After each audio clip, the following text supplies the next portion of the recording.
नमस्कार, मैं हूं ब्रजेश श्रीवास्तव और आप देख रहे हैं आप सबका पसंदीदा शो टॉक विद ब्रजेश। आज एक ऐसी तस्वीर सामने आई जिसने उत्तर प्रदेश की पूरी ब्यूरोक्रेसी को सकते में डाल दिया।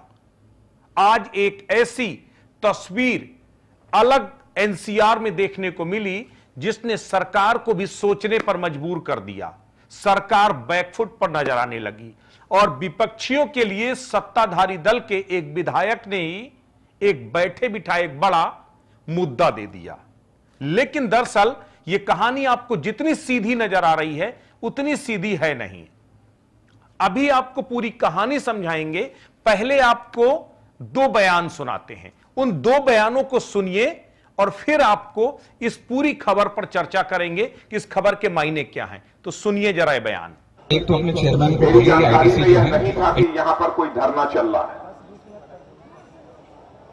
और ये हमारी जानकारी में पहले रहता तो मैं समझता हूं कि जिस दिन धरना किसानों का प्रारंभ हुआ था उसी दिन मैं इस धरना स्थल पर आ गया होता अपना समर्थन देने के लिए। हम कभी यह नहीं देखते हैं किस पार्टी का, किस संगठन का कोई आंदोलन है अथवा कार्यक्रम है। हमारी नजर यदि देखती है तो केवल देखती है जहां पर भी से हिंदुस्तान में किसान बैठा होगा तो यह नहीं देखना चाहिए कि वह कहां है, किस संगठन से जुड़ा है, किस पार्टी से जुड़ा है। सदैव उस स्थान पर राजनाथ सिंह हाजिर होने की कोशिश करते हैं और आज मुझे आप सब लोगों के बीच में आने का जो अवसर प्राप्त हुआ है, एक तरफ आप लोगों के बीच मौजूद होकर मुझे खुशी की अनुभूति हो रही है, लेकिन वहीं दूसरी तरफ खुले आसमान के नीचे 3 दिनों से आपको धरना देना पड़ रहा है। यह बेहद तकलीफ की बात है। सच कहा युद्धवीर सिंह जी, इतने दिन हो गए, बगल में संसद है, निश्चित रूप से प्रधानमंत्री जी को खुफिया विभाग के द्वारा जानकारी प्राप्त हो चुकी होगी, लेकिन उन्होंने किसी को भेजकर क्या समस्या है, क्या मांग है, यह भी जानने की जहमत नहीं उठाई। लेकिन प्रधानमंत्री जी, आपको इस सच्चाई को समझना चाहिए, जिस दिन से हिंदुस्तान का किसान एकजुट होकर सड़कों पर आ जाएगा तो कोई दुनिया की ताकत उसके हौसले को पस्त नहीं कर सकती। बड़ी से बड़ी ताकतों को घुटना टेकने को मजबूर होना पड़ेगा। इस देश की सबसे बड़ी जनसंख्या यदि है तो किसानों की है, सबसे बड़ी जनसंख्या। और किसी एक पेशे में लगे हुए लोगों की शक्ति के बारे में किसी को यदि तुलना करनी है तो मैं कह सकता हूं कि हिंदुस्तान में केवल कृषि क्षेत्र में, कृषि पेशे में लगी हुई जो जनसंख्या है वही हिंदुस्तान की सबसे बड़ी जनशक्ति है। और उस जनशक्ति को कभी चुनौती देने की कोशिश बड़े से बड़े सत्ताधारी बोलिए कि वहां लखनऊ में बैठकर लोग तमाशा न देखें, इसको जल्दी से जल्दी चलाते। ये रोज का धरना प्रदर्शन हम सब लोग देखते हैं। आईडीसी वहां लखनऊ में बैठकर तमाशा कर रहे हैं। ये आप सब लोगों की तरफ से ये नेतृत्व ही हुआ। ये जो मैं बोल रहा हूं ये आपके आंदोलन का नेतृत्व ही हुआ है।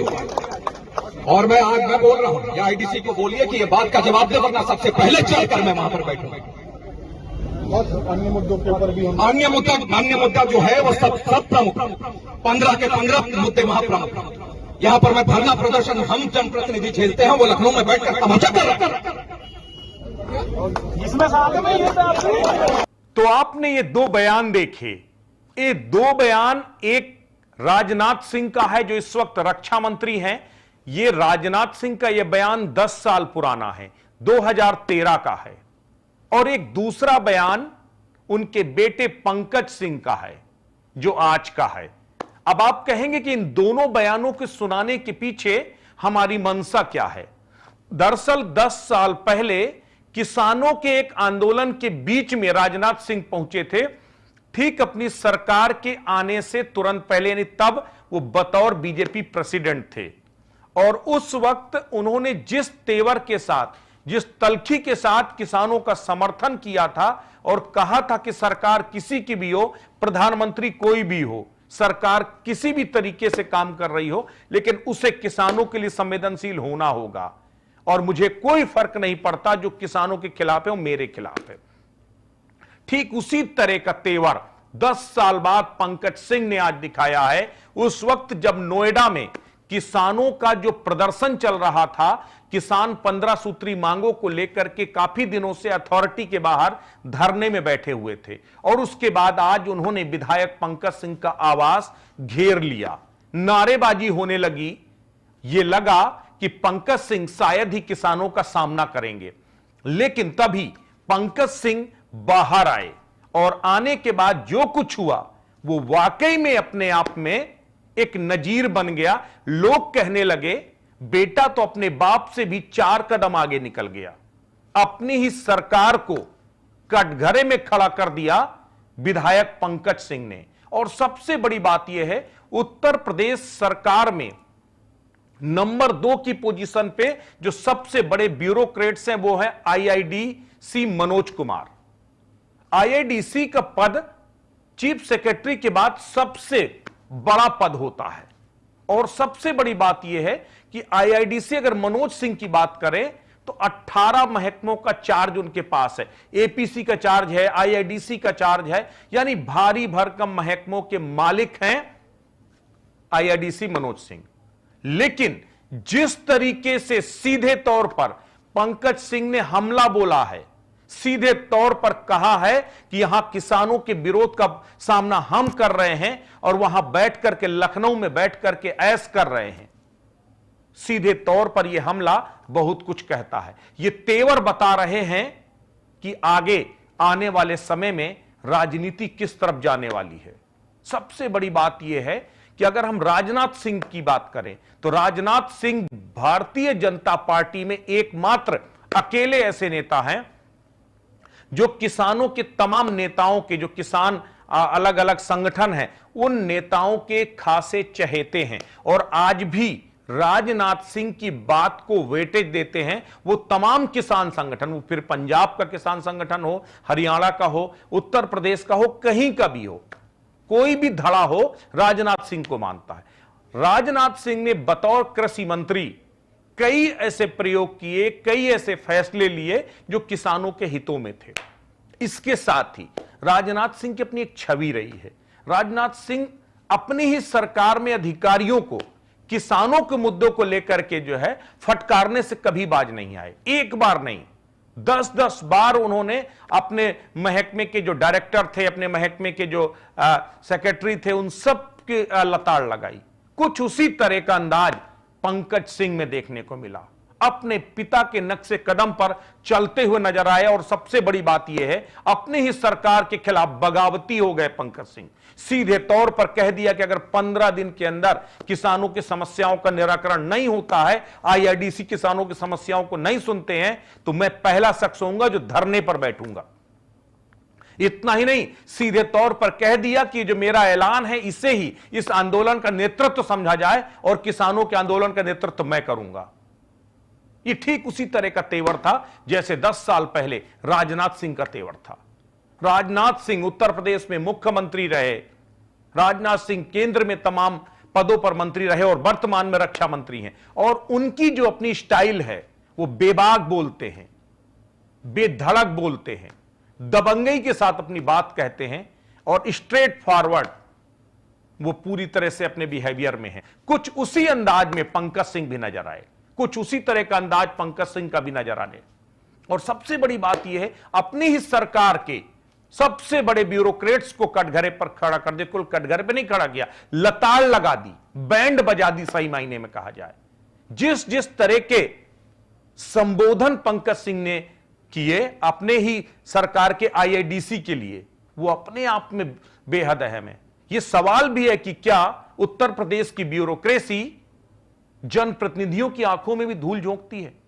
क्या उत्तर प्रदेश की जनप्रतिनिधि इतने, माफ कीजिएगा, जो उत्तर प्रदेश के जो ब्यूरोक्रेट्स हैं, क्या वो इतने बेलगाम हो गए हैं कि उन्हें जनप्रतिनिधियों की भी परवाह नहीं? तो आम जनता की वो क्या सुनेंगे और क्या करेंगे? ये पंकज सिंह का ये बयान इस सियासत में आग लगाने वाला है। विपक्षी इस पर सवाल खड़ा करेंगे, लेकिन मुझे लगता है कि पंकज सिंह ने खुद इस मुद्दे को उठा करके विपक्ष की जो संभावनाएं थी सवाल उठाने की, सवाल दागने की, उसे खत्म कर दिया।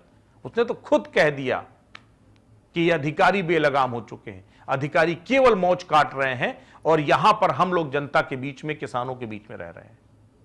किसानों के साथ राजनाथ सिंह का बेहद करीबी नाता रहा है। उत्तर प्रदेश में जब सरकार आई तो किसानों के लिए कई बड़े फैसले राजनाथ सिंह ने किए।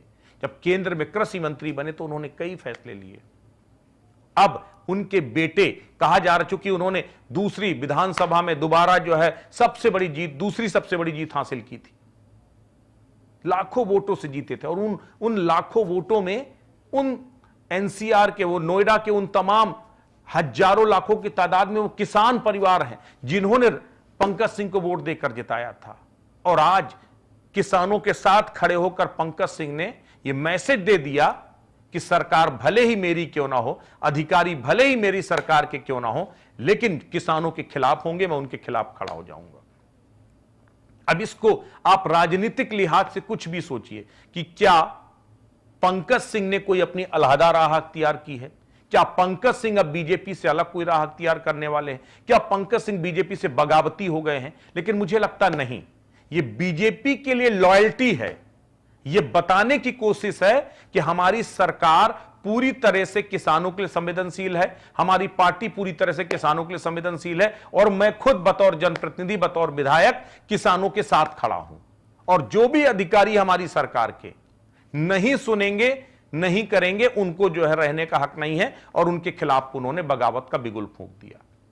तो एक तरह से देखा जाए तो उन्होंने कहीं ना कहीं अधिकारियों को आईना दिखाया और अपनी सरकार को फजीहत से बचाया है। लेकिन ये जो बयान है इसको विपक्ष मुद्दा जरूर बनाएगी। अब सबसे बड़ी बात यह है, पंकज सिंह, 2024 का लोकसभा का चुनाव आ रहा है। 2024 के लोकसभा के चुनाव में एक बड़ी भूमिका पंकज सिंह की इस पश्चिमी उत्तर प्रदेश की पॉलिटिक्स में हो सकती है।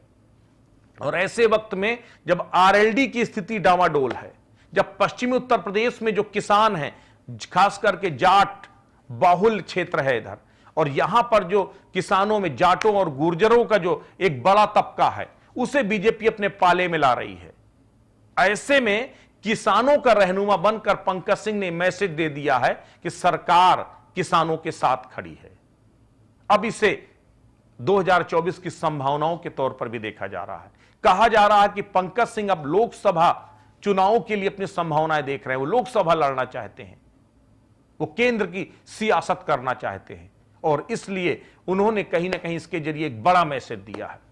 वजह कुछ भी हो, लेकिन इतनी हिम्मत बीजेपी का कोई भी जनप्रतिनिधि नहीं कर पाया कि अपनी ही सरकार के सबसे ताकतवर ब्यूरोक्रेट्स को सीधे तौर पर लताड़ लगा दे, सीधे तौर पर कटघरे खड़ा कर दे, वो भी नाम लेकर, वो भी सीधे तौर पर टारगेट करके। आपको याद होगा, महेश शर्मा, इसी नोएडा से सांसद हैं, बीजेपी के सांसद महेश शर्मा, उन्होंने श्रीकांत त्यागी के प्रकरण को लेकर के पुलिस कमिश्नर को कटघरे में खड़ा कर दिया था। पुलिस कमिश्नर तक तो समझ में आता है, लेकिन उसके बाद भी महेश शर्मा की फजीयत हो गई थी, हाशिए पर चले गए थे राजनीतिक तौर पे। सब ने कहा उनका टिकट कटना तय है, अब वो उनकी राजनीति खत्म हो रही है। लेकिन गृह मंत्री अमित शाह महेश शर्मा के यहां जाते हैं और यह मैसेज आ जाता है कि नहीं, अभी उनकी सियासत बाकी है। तो आप सोचिए, जब एक पुलिस कमिश्नर को टारगेट करने से कोई सांसद किनारे लगाया जा सकता है, तब भला आपने तो सीधे सीधे उत्तर प्रदेश सरकार के सबसे बड़े ब्यूरोक्रेट्स को ही टारगेट कर दिया, सबसे पावरफुल ब्यूरोक्रेट्स में से एक को टारगेट कर दिया, और वो भी सीधे तौर पर चैलेंज कर दिया। तो जाहिर तौर पर यह सियासत गरमाने वाला है। यह बयान कुछ ना कुछ तो रंग लाएगा, विपक्ष भी मुद्दा बनाएगा, सत्ता पक्ष भी भ्रुकुटी तानेगा, लेकिन इन सब से बेपरवाह पंकज सिंह ने कह दिया है, मैं किसानों के साथ खड़ा हूं और किसानों के आंदोलन का सबसे पहला आंदोलनकारी बनूंगा अगर मेरी सरकार के ब्यूरोक्रेट्स किसानों की समस्याओं से निजात नहीं दिलाते। अब ये इसे सियासत समझिए या अपने पिता के दिए हुए संस्कार समझिए, उनके राजनीति का अंदाज समझिए, लेकिन कुछ भी हो, आज पंकज सिंह राजनाथ सिंह से 2 कदम आगे निकलते हुए नजर आए, वो भी अपने पिता की तरह किसानों के साथ खड़े नजर आए। तो क्या उत्तर प्रदेश की सियासत में किसानों का एक नया रहनुमा पंकज सिंह के तौर पर सामने आ गया है। इस पर आपकी अपनी क्या राय है, इसे कमेंट करके जरूर बताइएगा और यह भी बताइएगा कि क्या पंकज सिंह का अपनी सरकार के ब्यूरोक्रेट्स पर यह हमला सियासी है या वाकई उन्हें किसानों की फिक्र है। नमस्कार।